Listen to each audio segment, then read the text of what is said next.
Buenos días, buenas tardes, buenas noches, dependiendo de cuándo y a qué hora escuchen este podcast. Mi nombre es Edwin Enrique Soria y este es el podcast Instrucciones para un Cuerdo. En este podcast, nuestros invitados leerán un cuento y nos darán instrucciones de cómo abordarlo. Esta iniciativa nace con la idea de compartir dos de mis mayores aficiones, los cuentos cortos y platicar para aprender. Además, compartir con gente a la que admiro y aprecio. El día de hoy nos acompaña Vanessa Núñez, que según LinkedIn es escritora, coach cultural, tallerista, catedrática universitaria, abogada y según Facebook es mamá de Valeria y Mariana. Luego de bastante tiempo de buscarnos el tiempo para grabar, llegó el momento esperado y acá estamos. Un abrazo de bienvenida, Vanessa. Gracias por tu tiempo y por grabar este episodio. Gracias, Edwin, qué gusto estar aquí contigo, mira, después de tanto tiempo. Después de tanto tiempo de quererlo. Pues dentro del formato está que el invitado lee un cuento. Bueno, nos estamos atreviendo a algo más, a dos cosas fuera de lo normal, que es grabar video. Vean, vamos a ver qué tal sale. Y la segunda es que vamos a improvisar un poquito, porque normalmente preparamos más el cuento para sacarle un poquito más, pero vamos a leer un cuento corto tuyo, lo vas a leer. Vamos a platicar de eso y después vamos a platicar un poquito sobre literatura, sobre cuentos cortos. ¿Te parece? Me parece, súper.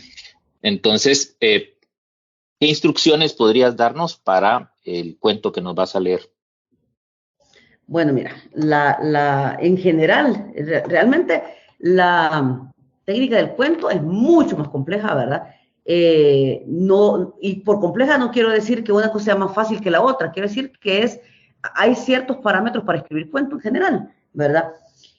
Yo podría recomendarles en particular a Juan Bosch, que él te da como ciertas instrucciones.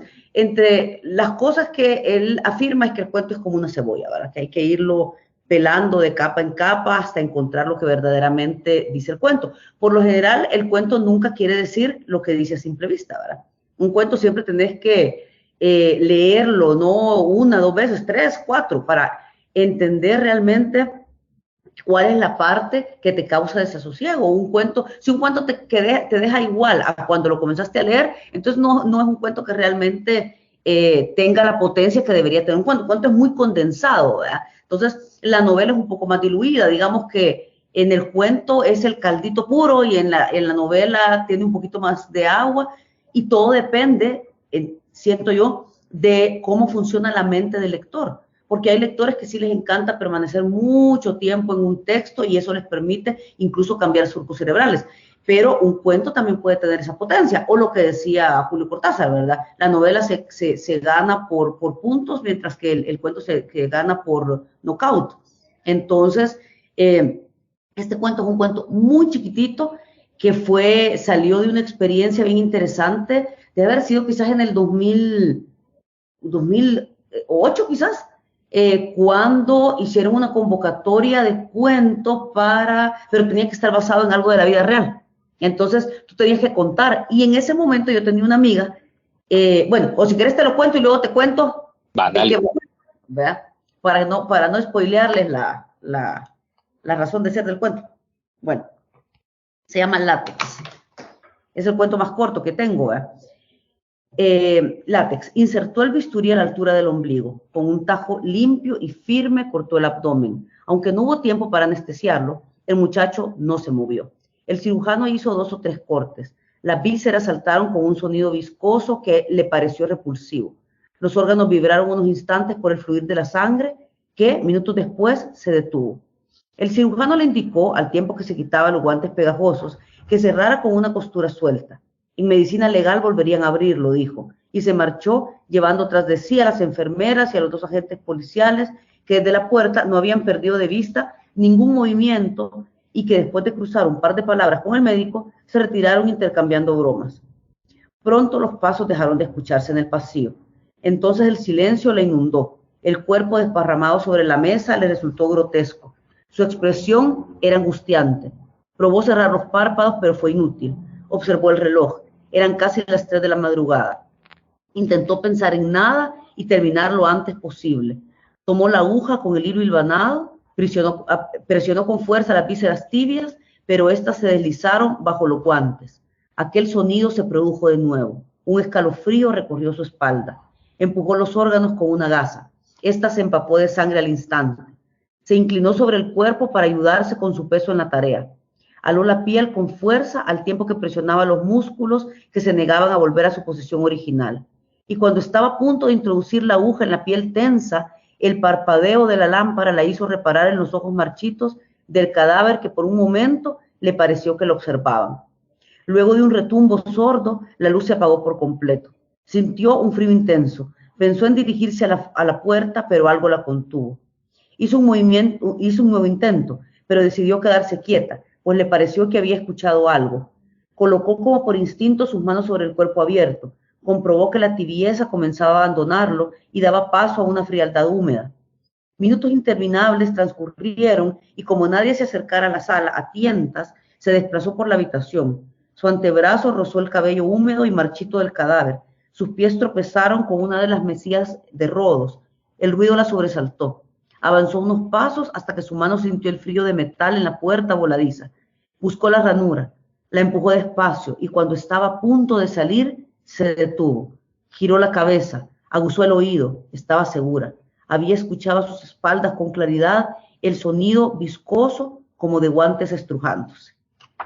Entonces, este cuento que es chiquitito, me lo contó una amiga, o sea, no me lo contó pues, sino que ella era residente en un hospital y entonces me contó cómo a los residentes les toca hacer muchas veces este tipo de funciones y que una vez le había pasado a ella justamente que habían llevado a un chavo no sé, pues me imagino que en algún enfrentamiento con la policía que se murió y que lo llevaron y se murió, pues, vean, en la sala de operaciones. Y entonces que la dejaron a ella sola cosiéndolo, porque lo habían abierto para tratar de ver si lo salvaban y todo, pues se murió. Y entonces justamente se fue la luz, ¿vea? Y entonces que ella se había quedado, que dice que se quedó con el recién muerto ahí y la sensación que ella había tenido, ¿verdad? Por supuesto yo lo recreé, pero es súper interesante porque fíjate que yo lo leí una vez en Jean-Marie Gustave Leclésio, el premio Nobel francés, y él decía que él escribía de cosas que le habían contado, que él nunca se inventaba nada, ¿verdad? Y Hemingway hacía lo mismo, tan es así que Hemingway cuando le hacen la terapia de electroshocks, borra memoria, y ahí es donde decide suicidarse, o por lo menos que se cree, porque al borrar su memoria ya no tiene de qué contar. Él vivía las cosas que escribía, pues, ¿verdad? En mi caso, pues yo no lo viví, pero me lo contó alguien que lo había vivido. Y siento que en ese caso la experiencia narrativa es más intensa, ¿verdad? Sí, está muy bueno el cuento. Ese está en el último libro que editaste, ¿verdad? Mira, el último que salió publicado con Sí, esta editorial La Pereza, que es una editorial estadounidense. Bueno, Dago es nicaragüense y Grady es cubana, pero viven en Miami. Bueno, no en Miami, no, sino que en la Florida, pero no me acuerdo exactamente dónde ahorita. La cosa es que este es el último, cabal, el que acaba de salir, exactamente. sí, me recuerdo, Entonces, lo leíste en la presentación, creo que también. puede ser, sí, es que siempre es el que Sí. leo, porque como es el cortito, ¿va? Entonces, y el título, es que sí, es que lo que estábamos hablando, a mí no me gusta leer mis cuentos, fíjate, ni me gusta, ahorita que lo fui leyendo, si alguien lee el cuento a la par o sea, si alguien lo lee del libro a la par de lo que yo leí, lo edité, un montón de cosas que decía, esto no va así, y me saltaba, o sea, hay ciertas palabras que ahora que lo veo yo digo, esto no lo debí haber puesto, y eso me pasa siempre, cada vez que vuelvo a leer mis textos, siempre vuelvo a pensar, vea, esto, y yo creo que bueno, porque sí que he evolucionado de cuando escribí el cuento para ahorita, ¿va? Ahora, platicando de eso sobre editar, vos sabes, a mí me pasa, yo escribo un texto de 10 páginas y termina en 2 líneas. Cabal. Pero porque siempre querés ser muy sintético, muy directo, y eso es lo que hablábamos, de que el cuento tiene esto, o sea, gana por nocaut, no puede sobrar absolutamente nada. Sí, sí. Mira, pero vos escribías cuentos bien cortitos, me acuerdo. Cuando nos conocimos, yo creo que vale la pena también contar eso, que nosotros, vos y yo nos conocimos en nuestros primeros pasos como escritores, ¿verdad? ¿Te acordás? Sí, La primera fue en aquella que era un taller de cuento. no era cuento, era de escritura narrativa en una feria, en las primeras ferias del libro. En la primera feria del libro, que hizo un concurso Alfaguara, Sí, y que al final, yo no sé si vos, pero por lo menos yo no mandé mi texto, sino que llegué nada más a la presentación del taller. lo El, mismo yo no había mandado texto, cabal. y Pues yo, entonces lo yo hice. nunca vi el anuncio. Dicen que salió en el periódico, pero yo nunca lo vi. Nuestro amigo Renato Hueso, que siempre hace los deberes completos, fue el único que, y creo que Denise, los únicos Ajá. dos que creo que habían mandado Ujú. sus textos de los que quedamos después, Ajá, ¿verdad? sí, sí. Entonces yo llegué de chute, ¿verdad? Como siempre. Y Ajá. ya estando ahí, pues le preguntamos a Rafa si nos podíamos quedar, pues sí nos quedamos, ¿verdad? Entonces sí, tengo cuentos muy cortos, pero esa razón de mucho tiempo de editar y de cortar y de cortar, porque al final creo yo que el relato, mientras más mínimo, es mejor, bueno, por lo menos a mi gusto, ¿no? Sí, no, y de hecho así es. Fíjate, mira, pero aquí vale la pena que rescatemos una historia y que es linda realmente. O sea, en particular, me encanta poder platicar esto contigo porque, o sea, comenzamos en aquellas jornadas enormes, Edwin. Es que la literatura es una cosa muy demandante. Aprender a escribir es muy demandante. Es probar y probar y probar y probar. Y realmente nunca vas a estar contento con tu texto. No, ¿Vea? Es hacer lo mejor que puedas en ese momento. Yo creo que ya con eso la literatura sale compensada. Entonces, ¿te acordás? Ese primer taller, por ejemplo, duró sábado y domingo, creo que fueron, ¿vea? sí, Iba a durar horas y terminó siendo de las 10 de la mañana a las 6 de la tarde, no me acuerdo qué horas. El primero, ¿vea? El segundo, que ya fue en Alfaguara, bueno, y primero explicar que primero éramos 30 personas. sí, El segundo ya éramos 10, quizás, si mucho. sí. ¿Vea? Y después ya solamente éramos 4, ¿vea? Porque realmente la literatura te exige mucha dedicación y no para escribir, o que obviamente tenés que practicar el oficio de escritura, para leer. O sea, cualquier persona que quiera escribir tiene que ser ante un lector maravilloso, porque si no te vas a inventar la orilla azul de la Basinica creyendo que estás haciendo el gran invento de la vida, pues, ¿vea?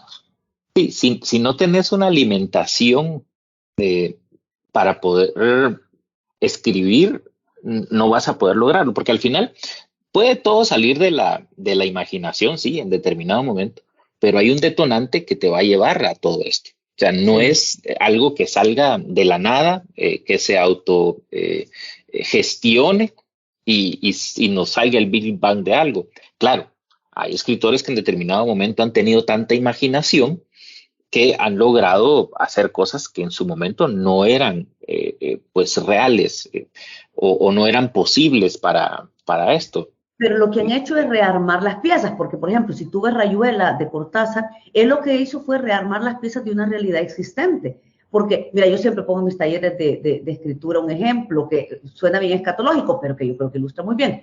Es, tú solo puedes cagar lo que has comido. Sí. Tú solo puedes escribir lo que has leído.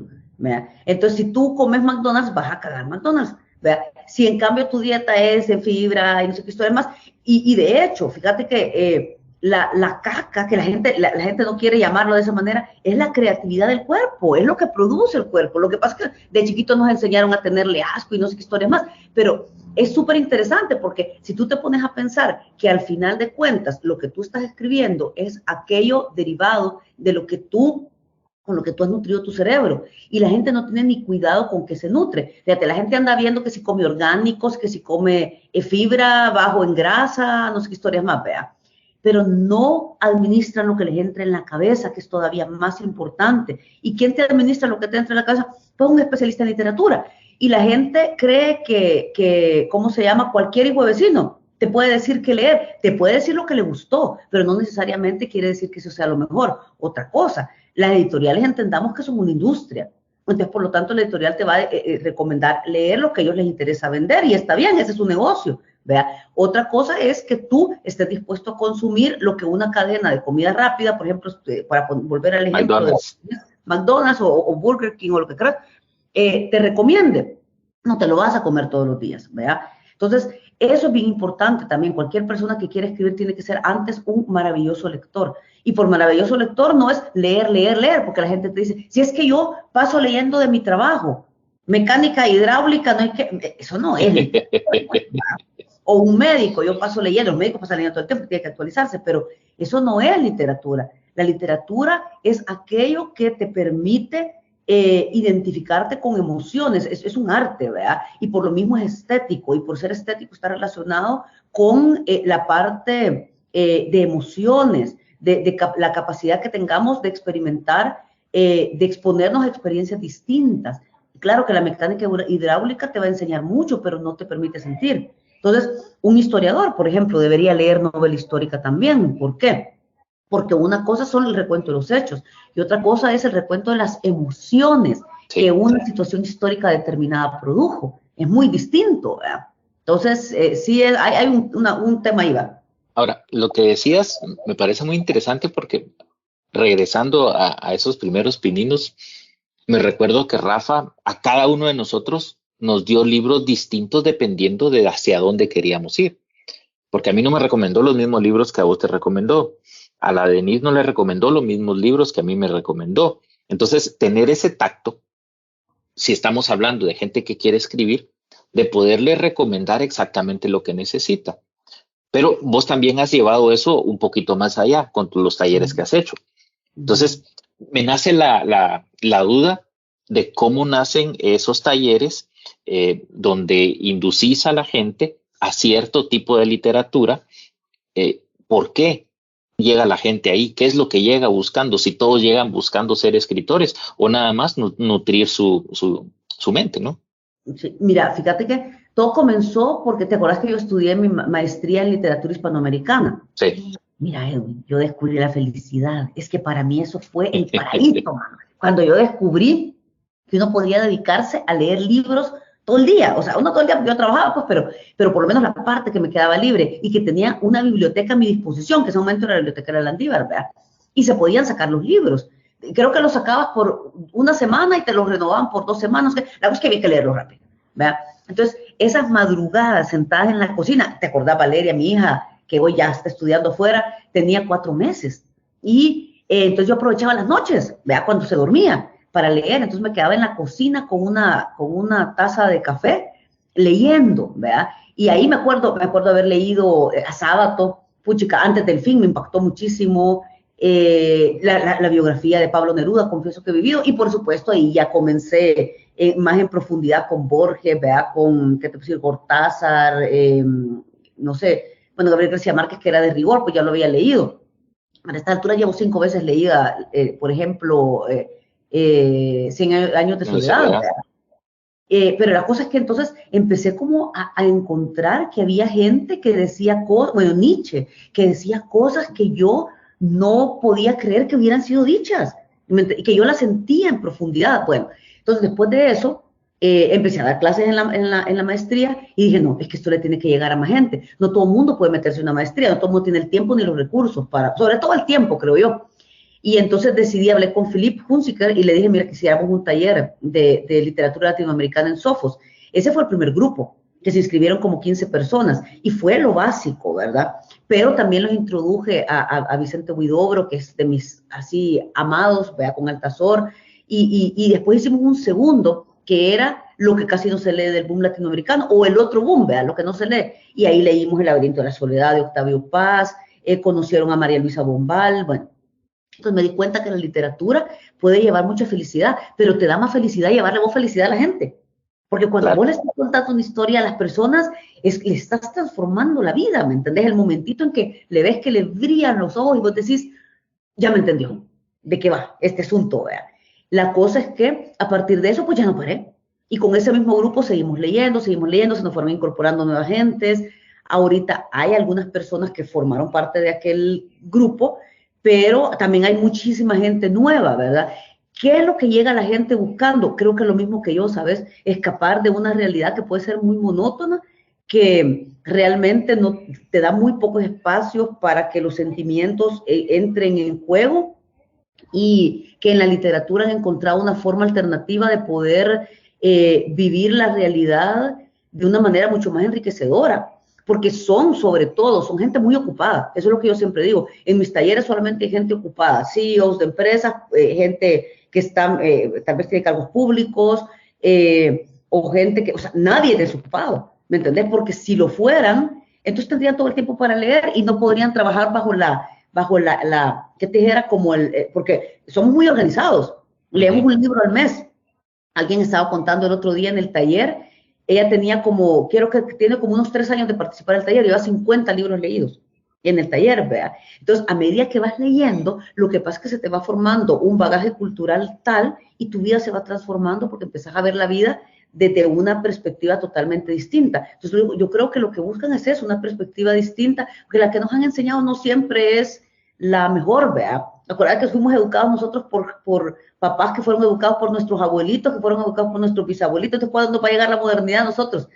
Y en la literatura lo encontrás, hablas con muertos inteligentes, hablas con gente que es diferente, pues, sin necesidad de salir de tu casa, ¿verdad? Es un viaje, es todo un viaje la literatura realmente.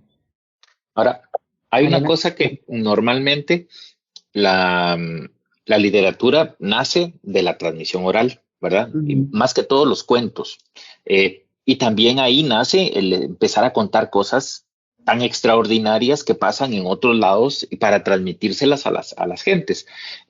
Algo así como que yo también estoy traumado un poquito con los gabinetes de curiosidades y algo así como era, pues, o sea, que los objetos en sí te transmiten historias. Entonces ese objeto es el que vas a llevar hasta cierto lugar y contar la historia del objeto es lo que te va a crear una admiración o una duda. Y entonces ahí llegamos a algo que yo he estado pensando hace mucho y que quisiera platicar con vos, que es que la verdadera literatura te deja dudas, no te resuelve.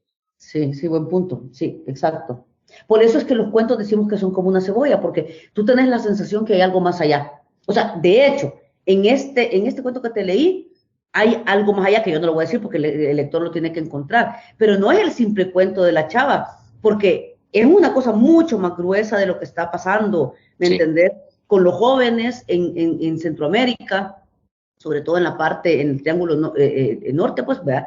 Es mucho más profundo, es mucho más, entonces ahí es donde entra la riqueza, por ejemplo, de gente que conoce la realidad, que muchas veces pues son académicos, entran y se dan cuenta que lo que tú estás narrando es un pedacito, es una imagen de todo un contexto mucho más amplio, pero quien logra interpretar eso es un lector que tiene el contexto total, ¿verdad? Entonces, pero lo que sucede es que muchísimas veces los lectores se enfrentan con un texto sin tener todo el bagaje cultural, entonces simplemente se quedan en la primera capa, ¿verdad? Para eso sirven los talleres. Y ahí nace, exactamente, poco a poco, porque de ahí nace el hecho de que cómo nos han enseñado la literatura. Porque lo que pasa es que normalmente dicen, va, muchas lean un libro, lean un cuento, y las preguntas es, ¿de qué se trata? ¿De qué ocurrió? ¿Quién lo escribió? ¿Qué pasó primero? ¿Qué pasó después? ¿Cómo vivió el autor? A lo más profundo que pueden llegar es que si el autor realmente transmitió parte de su vida al cuento, si es experiencia, si es vivencial, pero no va más allá de plantearte las preguntas en sí que el cuento te está dejando. Porque muchas veces la gente que enseña literatura, sobre todo en los colegios, primero no son literatos, sino que mucha gente, no digo todos, pero mucha gente los contrataron para dar sociología y resulta que el profesor de literatura renunció y los meten a dar literatura. No es su pasión, no tienen el bagaje cultural, entonces le enseñan a los alumnos una literatura muy plana, ¿verdad? Porque esto de la literatura es una vivencia, es totalmente vivencial. Yo no puedo ver una película, por ejemplo, es solo por la superficie. Ahorita me faltan como 10 minutos para terminar de ver por segunda vez esta película que se llama Girls Interrupted. No sé si vos la viste. Sí. La Winona Ryder y la Angelina Jolie, que fue su primera aparición, ¿verdad? Ay, qué película más gruesa, ¿me entendés?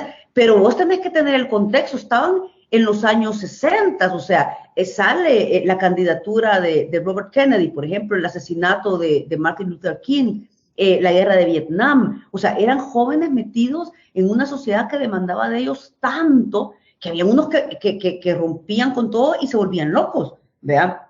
Y entonces, la Angelina Jolie cuenta ahí que le dan electroshocks y todo este asunto. Entonces, si vos la ves así nomás, pues decís, ay, sí, es el problema de dos muchachitas inadaptadas o de un manicomio de muchachitas inadaptadas.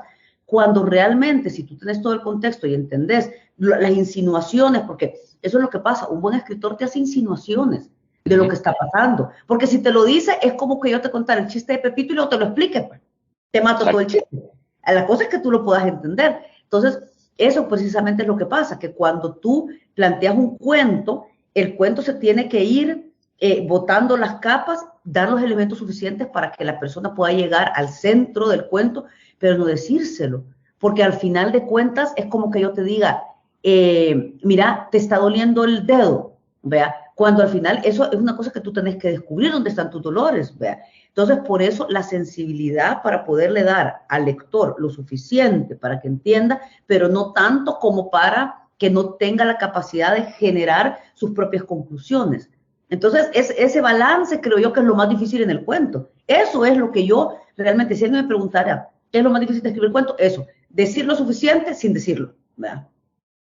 Ahora, a mí me nace también la duda, ya que has tenido la oportunidad tanto de estar en la academia haciendo lo mismo, como estar fuera de, con cursos extracurriculares o no diplomados, si lo querés ver desde ese punto de vista. La gente que llega a estudiar literatura busca lo mismo que la gente que llega a los talleres, Vanessa. No, y por eso es que dejé de dar clases en las universidades. Fíjate que muchas veces, a menos que se hayan inscrito a la carrera directamente de literatura, pero muchas veces son materias opcionales, que los muchachos no necesariamente están ávidos de recibir. Yo llegué a una conclusión, mira, Edwin, que uno solamente le puede enseñar a quien quiere aprender. Si vos no tenés sed, yo te puedo ofrecer el agua más fresquita del mundo y vos no te la vas a tomar, o te la vas a tomar de mala gana. Entonces yo sí creo que en los talleres la gente llega porque está en una búsqueda de, ¿verdad? Están buscando algo para su vida, y muchas veces también una comunidad, porque eso es lo lindo, es una comunidad que tiene de existir, como te digo, intercambiando personas, porque a veces entran, salen, tienen un viaje o algo, pero desde el 2009 se conocen entre ellos, platican los cuentos, llegan a conclusiones. Lo que vio Juan no lo vio Pedro, por ejemplo. Entonces, pero resulta que Pedro es militar, entonces Pedro tiene la capacidad de ver lo que Juan, que es médico, no vio, pero Juan nos aporta desde otra perspectiva. Entonces es súper enriquecedor porque al leer, cada quien tiene una perspectiva distinta y una perspectiva bien, que te dijera, muy desde su ámbito, lo cual abona todavía más. Y lo que yo pienso, por ejemplo, en las universidades, que sí, yo creo que los jóvenes tienen que pasar por un baño de cultura, pero debería ser en el último año, no en el primero. En el primero vos venís saliendo del colegio, lo que querés es vivir la libertad que no has tenido, ¿cómo se llama? A lo largo del colegio. Acuérdate que los colegios parecen más como que fueran regímenes así, súper autoritarios, cabal. Entonces ellos quieren vivir la libertad de la universidad. Ese yo creo que no es el momento de reflexión.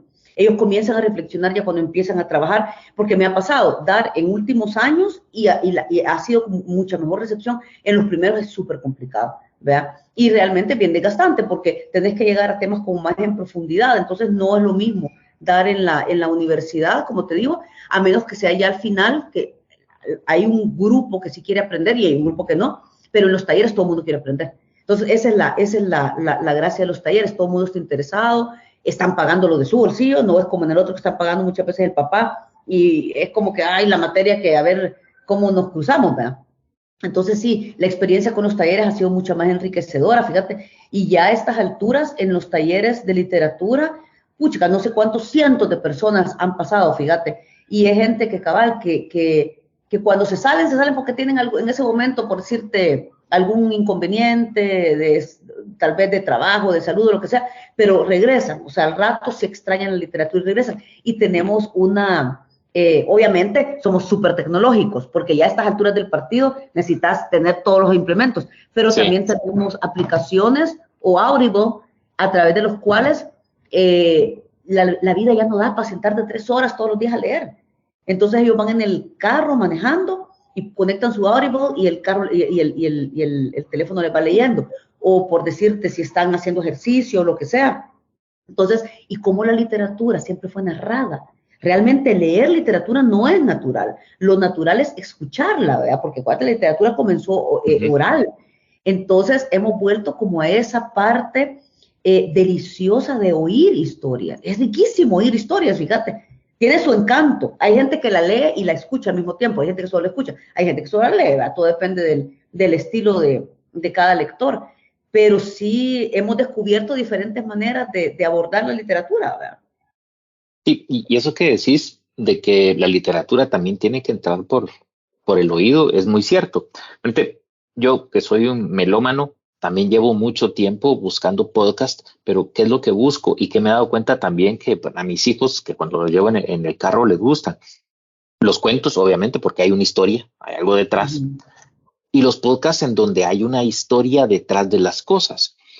Y que hay gente contando cosas que muy probablemente nunca fueras a pensar que son extraordinarias. Es la vida de alguien, de alguien que cuenta que le pasó esto, que le pasó el otro, pero que al final lo que nos interesa es lo que le está sucediendo al otro, porque somos, pues, muy chismosos. Si no, velo en la carretera, pasa un accidente, todo el mundo se para a ver para qué es lo que está pasando, pues, por lo menos de este lado del planeta.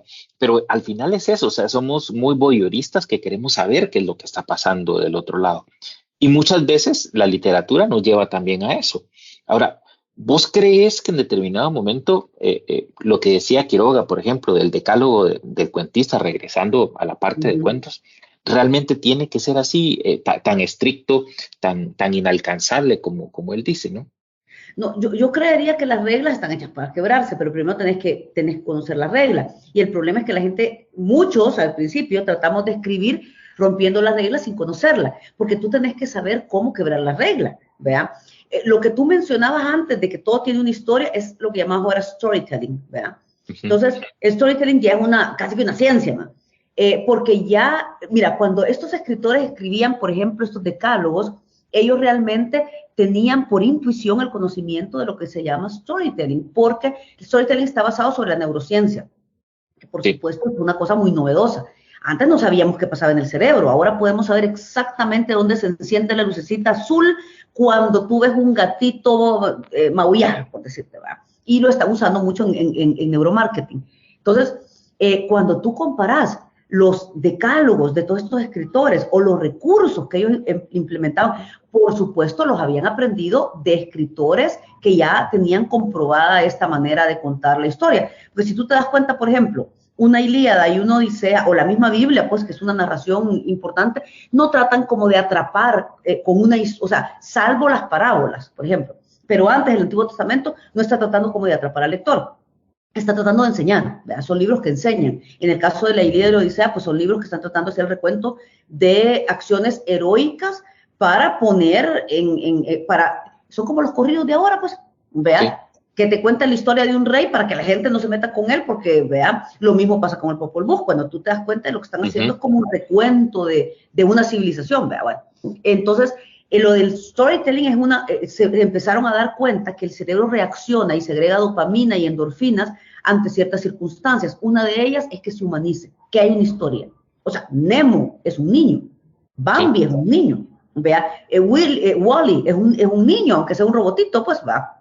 Entonces el asunto es que yo sí creo que ellos tenían muchos secretos, pero obviamente hay muchas cosas que se han ido desaplicando y en aquel momento, ¿cuál tu storytelling? Teníamos que recurrir al decálogo de ellos porque no teníamos de otra, pues va. Entonces, pero si tú lo comparas, te das cuenta que hay muchas cosas similares, como por ejemplo comenzar con una frase contundente que genere una duda, porque esa frase el cerebro no puede ante las dudas.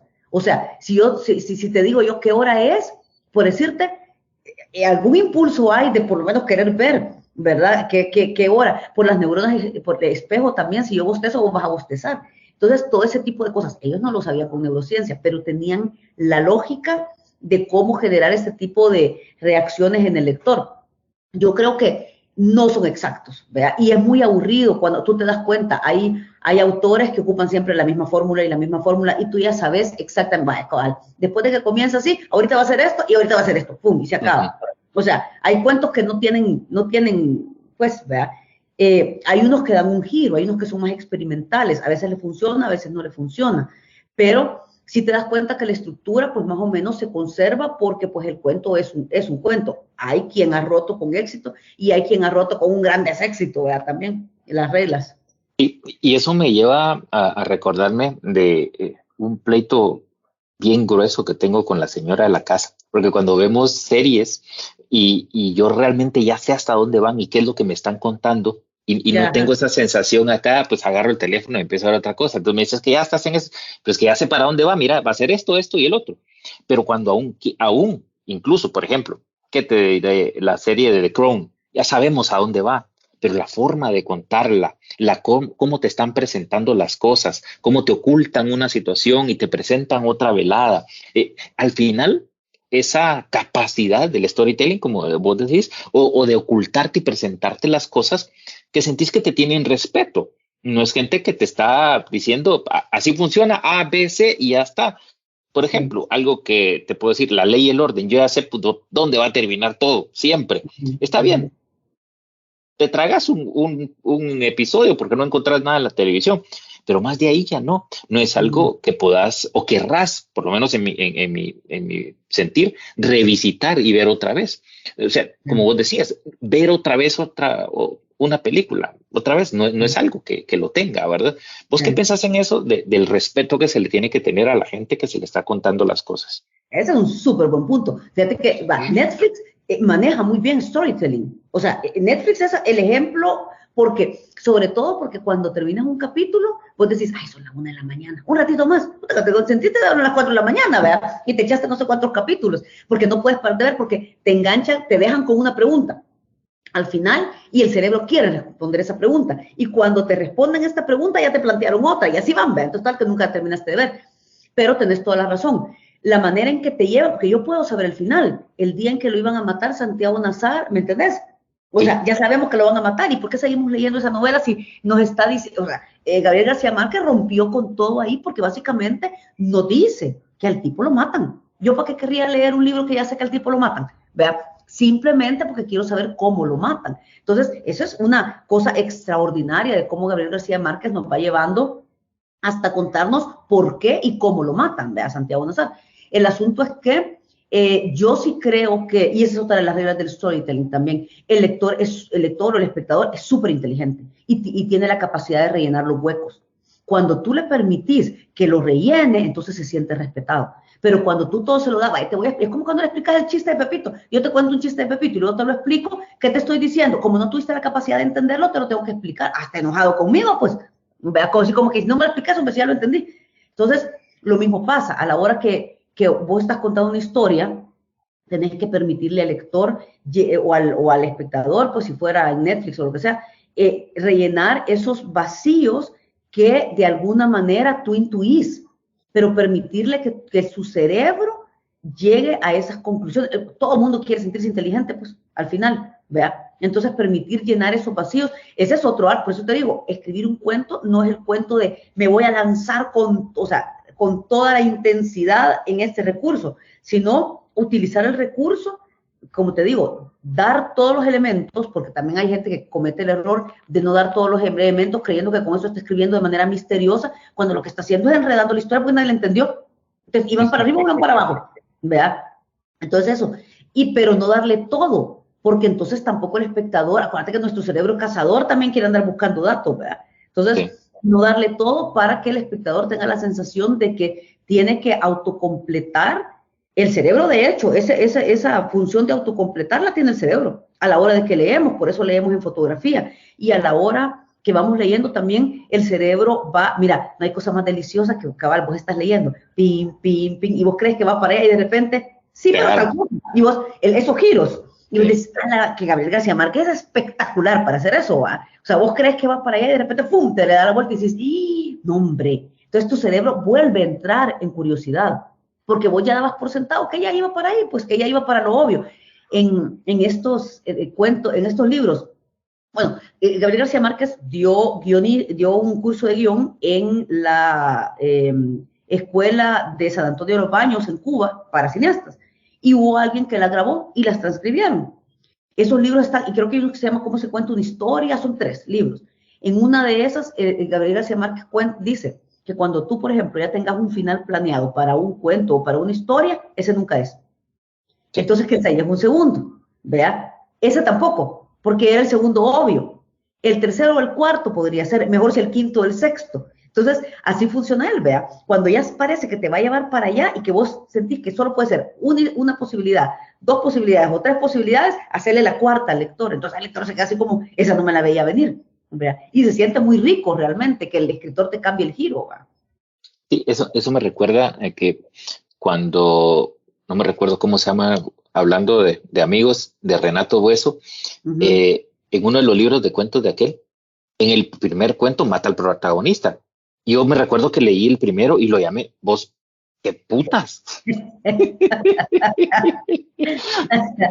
Pero al final tuvo la capacidad de llegar y de que todo te estuviera contando el porqué. Entonces, de que te lleve a todo eso. O sea, esa capacidad es no cualquiera. Y lo que decías de García Márquez, o que tal vez al final se pasa hacia dónde van las cosas, o que intuyas dónde están, pero de la forma que te lo están contando. Hay uno de mis cuentos preferidos, El abogado más bello del mundo, Ujú. de la forma y la capacidad de que todos se llegan a enamorar de algo de que no tienen. Es Sí. decir, de que no son parte de ellos y de que se están enamorando de esa parte. Me recuerda también, ¿cómo se Es una llama? parte que ni siquiera existe porque ellos no saben quién es el muerto. ¿Vea? Sí, Simplemente lo ven que es más alto, entonces hacen las casas más altas, se viste de manera, o sea, iba vestido de tal manera, entonces lo visten de esa manera. Es como lo aspiracional, ¿verdad? Lo mismo podría ser en esta sociedad actual, la gente que todo el mundo quiere andar con el pelo liso, las uñas acrílicas, ¿me entendés? Entonces es como eso, pero justamente lo que tú dices, todos lo sentimos. O sea, la gracia es que logra conectar con algo que porque todos los seres humanos somos aspiracionales de una u otra manera, no en lo material. Por ejemplo, yo aspiro a tener la cultura que tiene no sé quién, pues por decirte, va, o a escribir como escribe no sé quién. Entonces, esa aspiracionalidad es importante. ahí creo que se llama Echeverry. Creo que dice, el cuentista debe sentir con intensidad, atraer la atención y comunicar con energía los sentimientos. Uh Porque al -huh. final, sin esa triada, yo creo que no podés transmitir algo que realmente quiera ser leído, porque Uh entonces -huh. es cuando empezás a incumplir o faltarle el respeto al lector y es cuando dejas las cosas por un lado, ¿no? Sí, es que, ¿sabes qué pasa? Que también yo creo que a la hora de que tú, es importante tener algo importante que decir también, ¿verdad? Porque al final muchísima gente, hay una historia que yo no sé si es verdad o mentira, de supuestamente un muchacho que le escribe a Borges y le dice, maestro, ¿qué hago frente a la página en blanco? Y que Borges le contesta, vaya a hacer otra cosa, le dice, si no tiene nada que decir, no escriba. Pues sí, porque hay un montón de gente que se pone como la obligación de escribir, pero y no tienen nada importante que transmitir, ¿verdad? Y eso también los lectores lo sienten. Fíjate que, por ejemplo, yo creo que, mira, en cuanto a cuentistas, un must, obviamente Cortázar, ¿verdad? Cortázar es un maestro en Sí, cómo además la ternura que te transmite, ¿verdad? Cómo te sube, te baja, te lleva. Luego Borges no es para aprender a escribir. Borges es para alucinarte, porque nadie va a escribir nunca como Borges. O sea, pues para tener un estándar de a dónde vas a querer llegar, aunque nunca llegues. es el estándar al que nunca vas a llegar, pero ajá, exactamente. No digo que Cortázar sí, pues, pero digo que por lo menos tenés la ilusión. Pero Borges, desde que uno lo lee, uno sabe que uno no va a llegar. ¿Vea? ¿Qué te puedo decir? Gabriel García Márquez, a mí me fascina como novelista, pero como cuentista, te deja todos los cuentos abiertos porque son gérmenes de novelas. Sí, ¿Vea? Porque su mente no funcionaba como cuento. Y pienso que en el caso de Cortázar, más o menos lo mismo, porque si tú te das cuenta, Rayuela incluso es una serie pero no es la típica, y no digo la estructura de novela, porque obviamente ya sabemos que se ahí salta la los capítulos, rompió. pero no es que te dijera como no es una secuencia, vea, tan así que a la mitad termina y comienza una nueva historia ya con el protagonista en Buenos Aires, pues, ¿verdad? O sea, y hay que entender que es una forma de pensar. Lo primero que uno tiene que entender es cómo uno piensa, de dónde es. Hay gente que logra manejar el cuento y logra manejar la novela, pero la verdad es que no todo el mundo. O la gente que escribe novela muchas veces no escribe poesía, por ejemplo, ¿verdad? Entonces, sí, yo sí creo que es una forma de funcionamiento cerebral y sí creo que es una forma de ver la vida distinta, por ejemplo. ¿Vea? Y son totalmente opuestos. La poesía es otra onda. Cuando tú quieres Sí. escribir poesía, es como que estás aprendiendo a escribir otra vez. ¿Vea? Ahora, hay una situación aquí que creo que es importante y alguien decía que el cuento te obliga, te seduce, te conduce, es decir, al lector debe interpretar, enseñarle a interpretar las cosas y enseñarle a conducir hacia donde vas.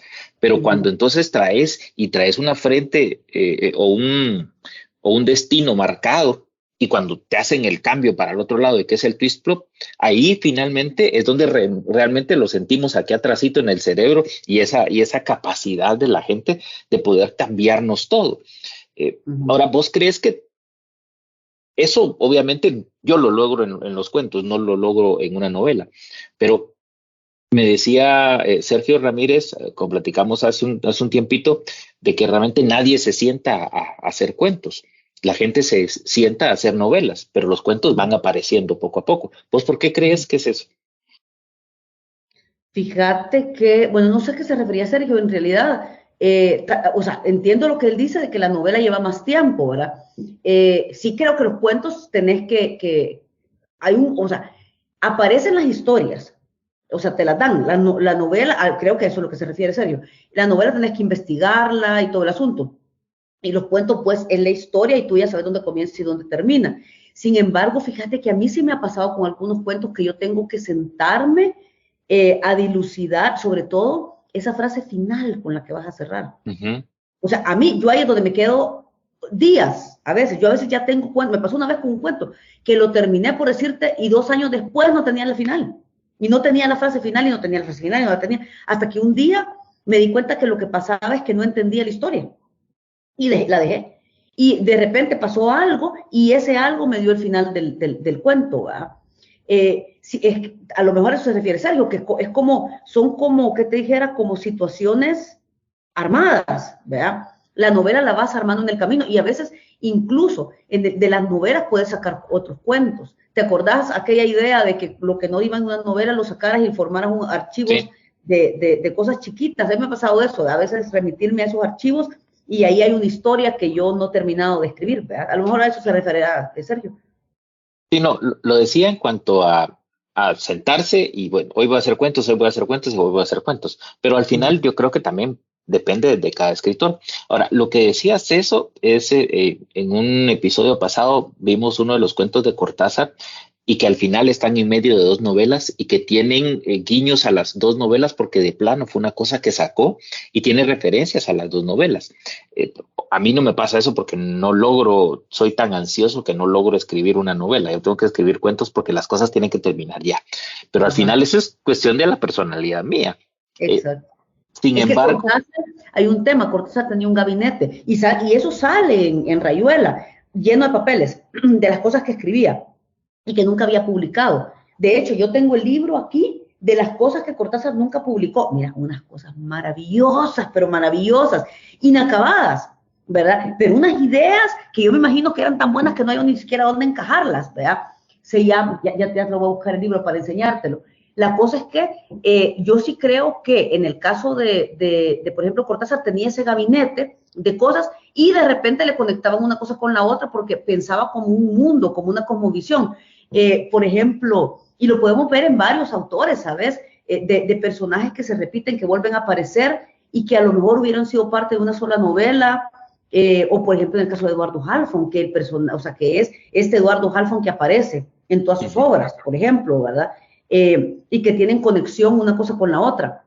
Porque yo creo que cuando tú estás pensando en una historia, sobre todo cuando estás pensando en una novela, construir un mundo, y ese mundo sigue funcionando, aunque tú ya no lo sigas escribiendo. Por decirte, yo sé perfectamente dónde están mis personajes de las novelas, dónde estuvieron y dónde están. Y me da mucha risa porque a veces me preguntan, pero mira, por ejemplo, en la primera novela, ¿y la abuela dónde aparece? Y le digo, es que la abuela esto y esto y esto, ¿por qué no lo escribiste? Porque no iba en esa novela. O sea, es como una cámara. ¿Vea? ¿Y por qué no sale la abuela en la foto? Porque no estaba. ¿Vea? Pero yo sé que en algún momento estaba, tal vez estaba en la cocina. Yo sé dónde estaba, pero no la podía meter. Entonces me imagino que eso es lo que le pasaba a Cortázar, fíjate. Solo voy a alcanzar el libro este que te digo. dale, dale. Esto es una delicia. Mira, Papeles Inesperados se llama el libro, donde están todas las, como te digo, las obras las cosas que se publicó 25 años después de la muerte de Cortázar, ¿verdad? Textos inéditos, dice, y dispersos, escritos por Cortázar a lo largo de su vida, hallados en su mayoría en una vieja cómoda sin revisar, y son de géneros varios, tienen distintos orígenes y obedecen a diferentes propósitos. a mí, yo aquí he encontrado unas joyas, Edwin, porque yo me imagino que como no las pudo encajar, eran tan joyas que tendrían que haber tenido una historia demasiado espectacular alrededor. Entonces quedaron simplemente en imágenes. Hay una imagen que a mí me impactó mucho aquí, por ejemplo, de un tipo que pregunta, hay una chava que se va en bicicleta, y yo, fíjate que creo de hecho que no me acuerdo si yo lo puse aquí en mi libro de como de entrada, porque me impactó muchísimo esa imagen de, así, mira, de hecho, sí, dice, se puede partir de cualquier cosa, pero después hay que llegar. No se sabe bien a qué, pero llegar. Vamos a aplicar un cuento también. El cuento tiene que llegar a alguna parte, aunque no se pasa a dónde llegar. Entonces, está viendo a una niña que se ve en bicicleta y dice, ¿a dónde va? Va a tener que llegar a alguna parte, ¿verdad? Y si no llega, porque la pregunta ahí, si tú acuérdate que él partía mucho de la parte ilógica, de la patafísica, ¿verdad? Y si no llega, y si alguien sale y nunca llega a ninguna parte, ¿verdad? Y no estamos pensando, o sea, se puede morir en el camino, sé, un accidente de avión, pero ¿y qué pasa? Y un cuento que no llega a ninguna parte, una historia que no llega a ninguna parte, pues vos que te va a generar una gran frustración, pero hay muchos cuentos abiertos, ¿me entendés? Yo, por ejemplo, cuando vi El silencio de los inocentes, es hora que yo, todavía hay muchas imágenes que te digo que tú la ves y seguís procesando. O sea, que tal cosa, o sea, que tal otra, porque no se cierran. Y eso como ser humano te causa mucha ansiedad, sí. Pero también es una forma de llegar, no llegar, vea. Ahora, ya que mencionaste las citas, yo soy un amante de las citas, pero yo las tengo que colocar porque a mí las citas me dicen el cuento o me terminan de completar algo que ya tengo entre manos. Alguien me decía que no deberían estar las citas en los cuentos porque entonces se sugiere a dónde va. Sin embargo, yo creo que las citas platican o complementan los relatos. ¿Vos qué pensás de eso? Pero vos le pones citas a tus cuentos, porque esta Sí. cita es el inicio en el libro. Es cabal del libro. Fíjate que no, es raro que yo les ponga citas a los cuentos. Yo he visto muchos escritores que le ponen, y muchas veces he visto citas que no tienen nada que ver con el cuento, es que no dice, ¿y esta cita qué onda? ¿Cuánto queda? Pero me parece lindo cuando tiene una relación porque realmente está platicando con algo más. Mira, es como el reggaetón, que parece que no tiene que ver con la literatura, pero es que el reggaetón fue el primer género que hace relación a otra música. Por ejemplo, la Karol G es capaz de mencionar la jipeta, por ejemplo, en sus canciones, que es la canción de alguien más, ¿vea? Entonces, hay como una interrelación. Si vos no conociste esa canción, la vas a buscar, ¿vea? Y Bichota viene de otra cosa. Entonces, yo creo, por ejemplo, yo no sé si vos sepas, hay gente que no lo sabe, Carlos Fuentes escribió La muerte de Artemio Cruz, una novelaza buenísima de un tipo que fue revolucionario y luego pues se adapta al sistema y vive una vida bien miserable porque la esposa nunca lo quiere. El asunto es que Artemio Cruz aparece en 100 años de soledad. ¿Verdad? O por ejemplo, que el coronel Aureliano Buendía, el tiempo que se ausenta de Macondo, se va a combatir con Francisco Morazán en Nicaragua. ¿Verdad? Entonces también los escritores siempre han hecho relación, han practicado, que te dijera, salirse de su obra y conectar con otra obra. Entonces yo creo que esas citas es un recurso que sirve para eso. Y al final de toda la película, si a vos te tiene un significado, pues yo creo que eso es, vos sos el que conoce el texto, pues, al final de toda la película. Sí. Ahora, muchas veces incluso pueden ser citas de música, porque hablando de otra cosa también, aquí ahora que hablas de música, alguien que me parece formidable y que creo que quizás, o tal vez mi mente lo tiene ahí como que el primero o el mejor, Rubén Blades es uno de los únicos que te ha logrado, a mi razón, contar historias en un disco y crear mundos en un disco. Al final son pequeños cuentos musicalizados, pero te crea un universo completo. Maestra Vida, por ejemplo, ¿verdad? Entonces, también eso tiene que estar, o sea, no solo en la literatura, sino que también tiene que estar en la música, porque al final la música también te tiene que contar una historia. Obviamente hay música de música, así como hay literatura de literatura, en donde hay música en lo que vos estás buscando, pues nada más mover el cuerpo y ya está. Pero quien realmente logra hacer eso o trascender eso, para mí, en Latinoamérica, quizás solo es Rubén Blades de crear todo ese mundo, ¿no? Pero fíjate que sí, porque él es como más explícitamente storyteller, ¿verdad? Su música. Pero fíjate que hay buenas historias dentro de la música, ¿verdad? Latinoamericana, por ejemplo, el unicornio ¿cómo se llama? De Silvio. De Silvio Rodríguez, por ejemplo, ¿verdad? Y que cada quien lo interpreta como quiera, porque hay gente que dice que es Roque Dalton y no sé qué, pero es una historia muy linda, por ejemplo, la que cuenta detrás. La Mercedes Sosa tiene también, y ahora, bueno, hasta la Shakira, pues no, la Shakira nos acaba de contar todo ¿cómo se llama? Su tragedia romántica dentro de su música. O, por ejemplo, esta canción que está ahora súper de moda, Flowers, de la Miley Cyrus, ¿verdad? Yo no te quería dejar, ¿verdad? Yo quería estar contigo, pero de repente me acordé que yo mismo me puedo regalar flores.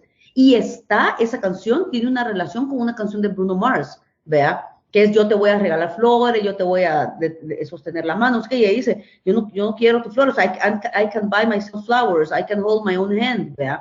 I can write my name in the sand. O sea, entonces al final, a vos te va a hacer, es que el tema de contar historias, la gracia es que con pocas palabras te crea todo un universo.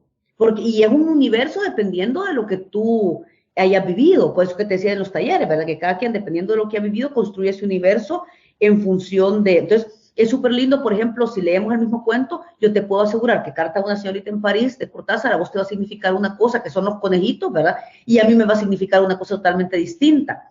Pero al final, el tema es eso, es esa capacidad metafórica de traer a colación algo que humanamente existe, ¿verdad? Pero que no tiene nombre, porque esa es la cosa, la gente, nosotros no entendemos de que los sentimientos no todos están nombrados. Manejamos los sentimientos básicos dentro del lenguaje, la ira, el dolor, la tristeza, la alegría, ¿qué te puedo decir? Pero hay sentimientos que todavía no tienen nombre, entonces para eso sirven los cuentos, para esbozar, pretenden insinuar algo que se ha sentido, aunque no sepamos cómo se llama, y eso es lo que hace la música también, ¿verdad?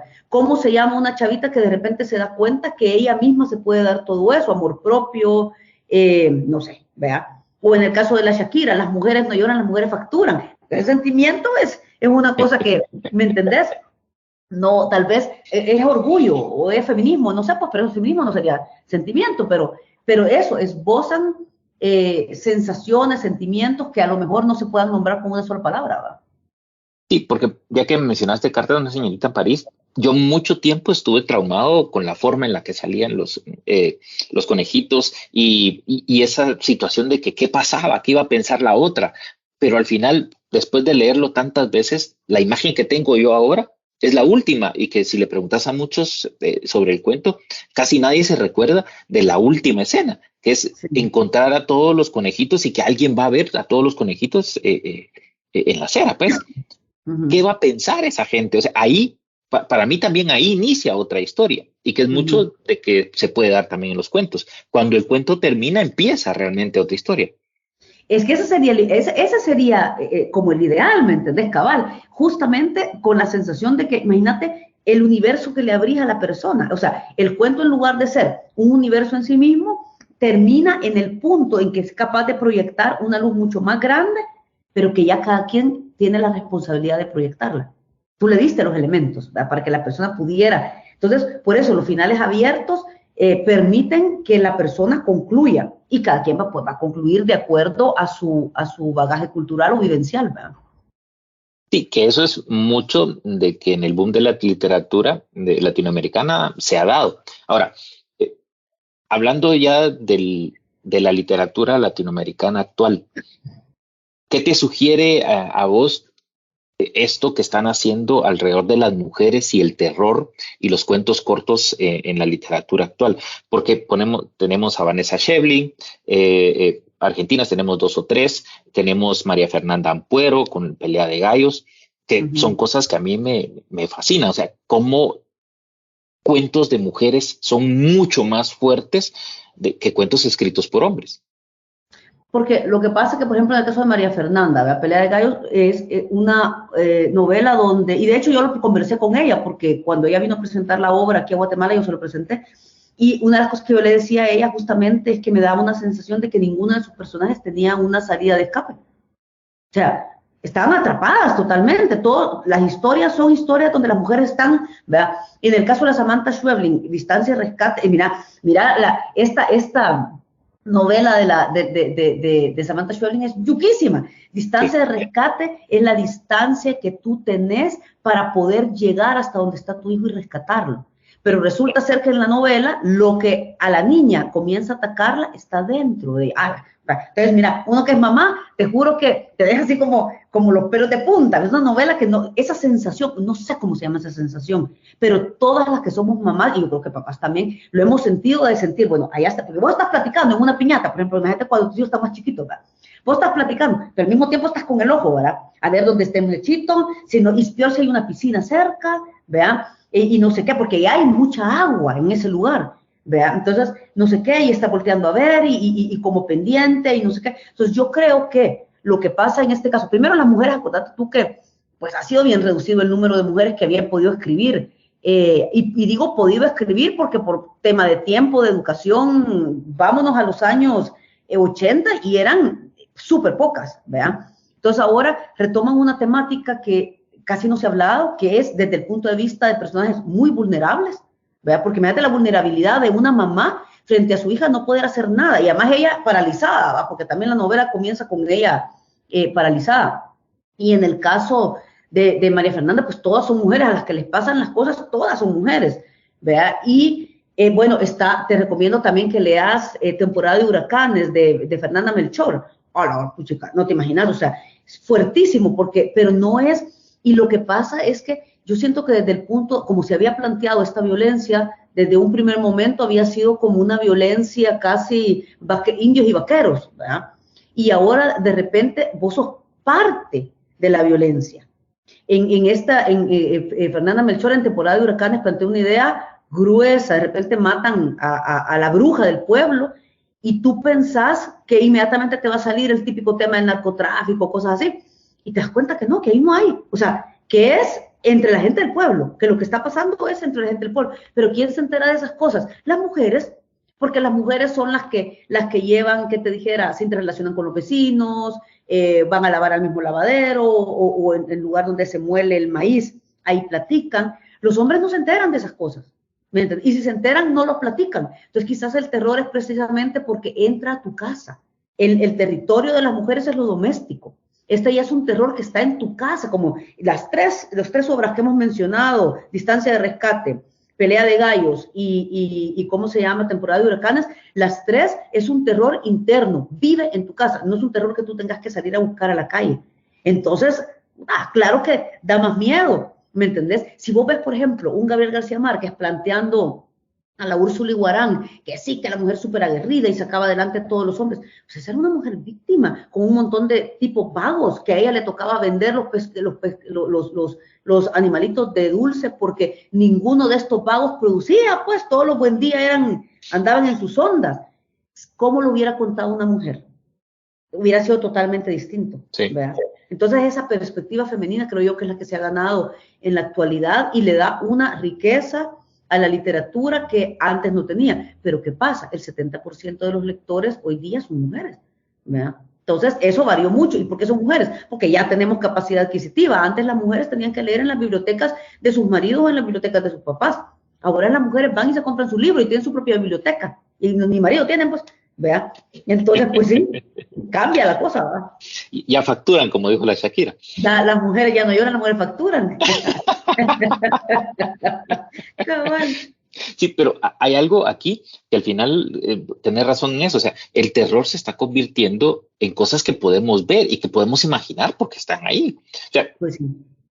Dos cosas aquí. Uno, también el hecho de que cómo la literatura llega al cine, porque la película esta de Distancia del Rescate es una muy buena adaptación, ¿verdad?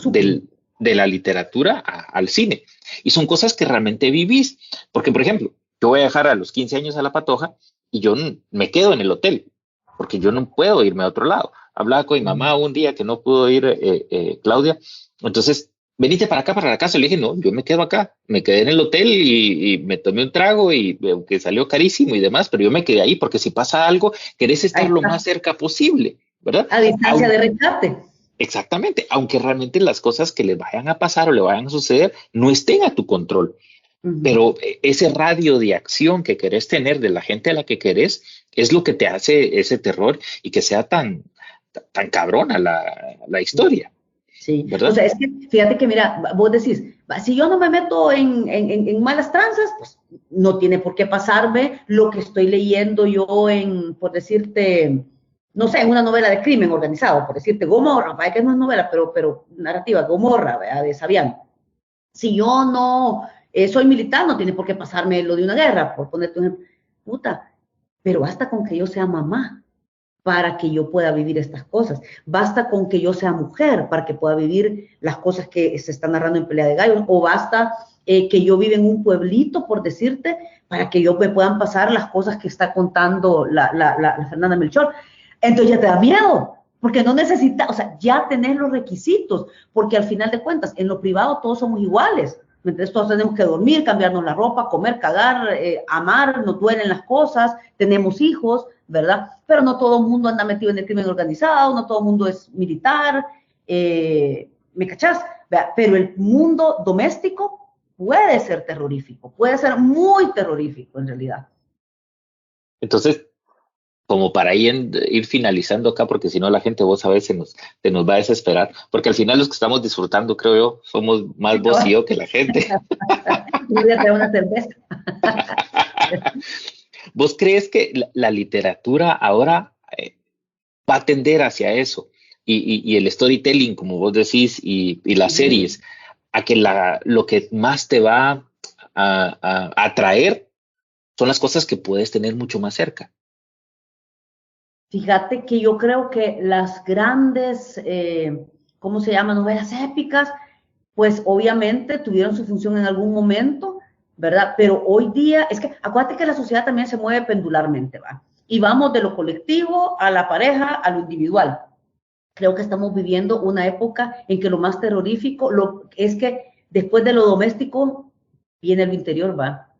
O sea, más que lo que pueda pasar a tu alrededor en tu casa, porque imagínate, una chava sale y la violan afuera o en una guerra, versus el violador está adentro de su casa y es su papá o es su hermano o el mismo marido, ¿vea?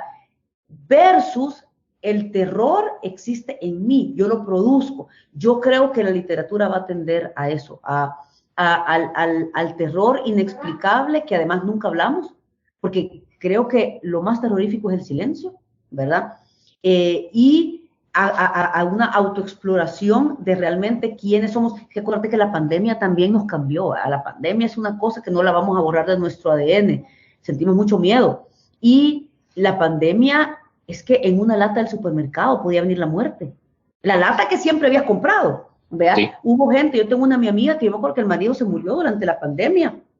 Y yo le pregunté, pero ¿qué pasó? O sea, imagínate la pregunta, ¿verdad? ¿Pero qué pasó? Me dice, creo que fue en el banco o en el supermercado. O sea, eran lugares seguros, ¿vea? Eran lugares donde no te pasaba. O hubo gente que se contagió y acordate que encima de todo, cuando la gente se enfermó, ni siquiera supieron cómo curarla. Hubo un montón de gente que se murió porque no le dieron, no sabían qué darle, Uh-huh. ¿vea? Y los entubaban y entubarte es una cosa casi que de ahí no salir, ¿verdad? Entonces yo sí creo que vamos a tener como eso, como un regreso a explorar quiénes somos, por supuesto en función del entorno, pero sobre todo quiénes somos dentro de nuestra cabeza. Y eso es terrorífico, ¿va? Porque la locura, acuérdate, locura, amor y muerte son los tres temas que construyen, ¿cómo se llama? La literatura. Y al final, el amor puede ser locura, y el amor puede ser muerte, y la muerte puede ser amor, y la muerte puede ser locura. O sea que al final vamos a una nueva experimentación de los tres temas, pero de manera individual, pienso yo. Sí, la verdad es que sí, creo que al final, y lo que hablábamos, de que tanto el terror como las dudas son lo que nos van a llevar a tener mejores obras y a poder acceder a cosas que realmente nos entretengan y nos distraigan de cosas tan terroríficas como que tenemos a la mano como el celular, porque atraen nuestra atención tan fácilmente que ya es muy difícil acceder a la literatura. Si no tuviéramos los podcasts para poder escuchar cuentos o para poder escuchar historias, quizás estaríamos mucho más perdidos. No sé si lo pensás de la misma forma. o más solo, ¿verdad? Porque al final de cuentas la verdadera soledad es interna, no es ni siquiera estar acompañado, sino que, y a través de la literatura sí puedes tener una compañía real, ¿verdad? Real para ti, pues, me refiero. Sí, y caer a lo que mucha gente ha dicho, que la literatura los ha salvado de muchas cosas. Exacto. Entonces, yo creo que la dejamos aquí. Ha sido un placer platicar con vos. Te digo, Gracias. yo creo que vos y yo nos vamos a disfrutar de esto más que la gente que lo va a escuchar. Esperaría que no sea así y que la gente no se haya aburrido con las pajas que estábamos hablando aquí, pero al final la idea es transmitir la emoción, la, el sentimiento de por qué la lectura y la literatura es importante, ¿verdad? Sí, no, te aseguro que no se van a aburrir. La gente que le interesa esta temática es interesante, porque tenés muy pocas oportunidades de oír hablar a gente de sus pasiones, ¿sabes? Ese es el asunto. Hablamos de cosas que sean útiles, pero no de pasiones, ¿vea? Que sirven para otra cosa. Sí. Pero ya vas a ver, a la gente le va a gustar mucho. Así que gracias, yo me la gozo un montón, la verdad. Está bueno. Te quiero un montón, un abrazo y Bien, un seguimos abrazo, por salud platicando. a la familia. Gracias, chat. Dios.